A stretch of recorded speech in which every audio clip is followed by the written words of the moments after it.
darling heart, and welcome to the Drink Less, Live Better podcast.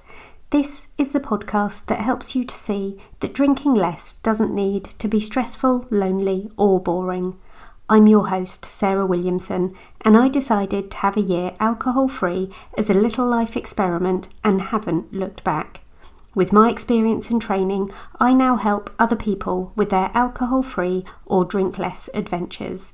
You can find out more and sign up to my 5-day Drink Less challenge at drinklesslivebetter.com. I'm here to tell you that you can relax, connect, and have fun without alcohol in your life. Join me here each week to find out how.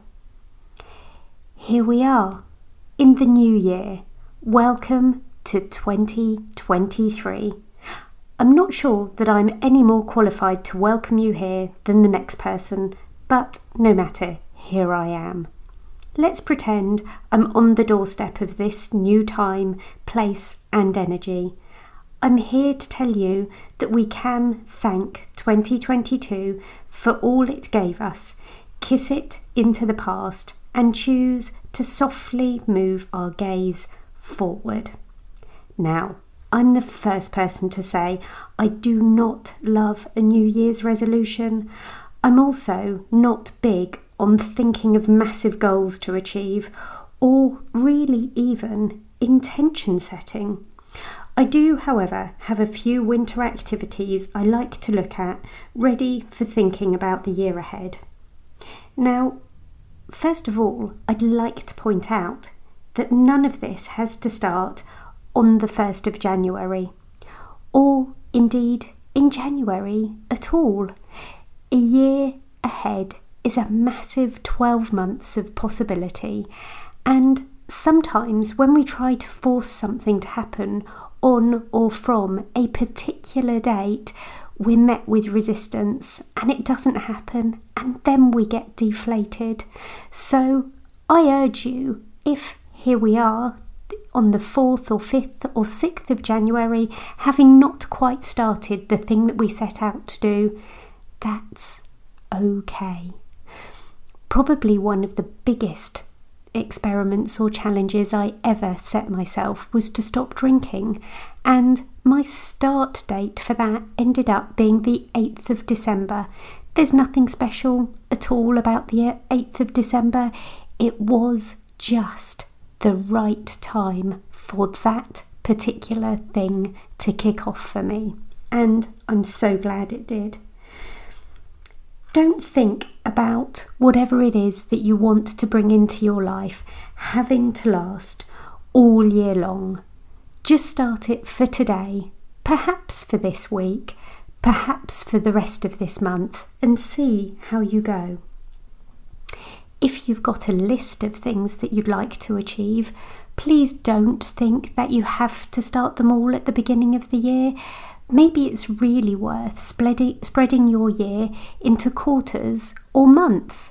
Think about something you might like to add in January, something you might like to take out in February.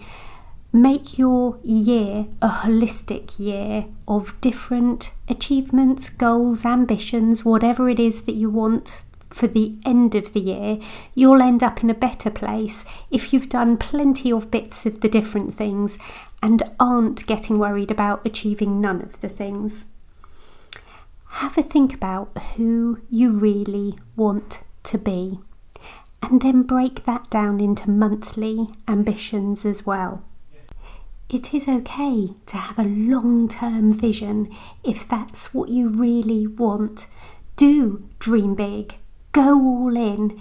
If you think that that is going to be helpful for this year, I'm right behind you. I'm with you all the way. The final thing I'd like to mention is the year compass. I know I mentioned this last week, but I will drop the link into the show notes for you again this week. The year compass is a beautiful, reflective tool for the year that has gone before, and a lovely way of visioning your upcoming year into life. I do have a vision board, and it's a vision board that I like to work on over a number of weeks into the new year. I did my first vision board in 2019, and I always keep them tucked behind a picture frame in my office. And I love at the end of the year being able to tick off the things that have worked out really well, but also consider the things that it's okay to move on into the next year, and to consider whether I want more of the same again. Sometimes adding things in isn't always the way forward. Sometimes taking things out is. Do check out the show notes on this or any other podcast episode. You'll see the link to a hidden podcast episode to help you with your 5 p.m. cravings, and you'll be able to read about my one-to-one coaching program. Thank you for listening in today. Please come back again next week, and P.S. I believe in you.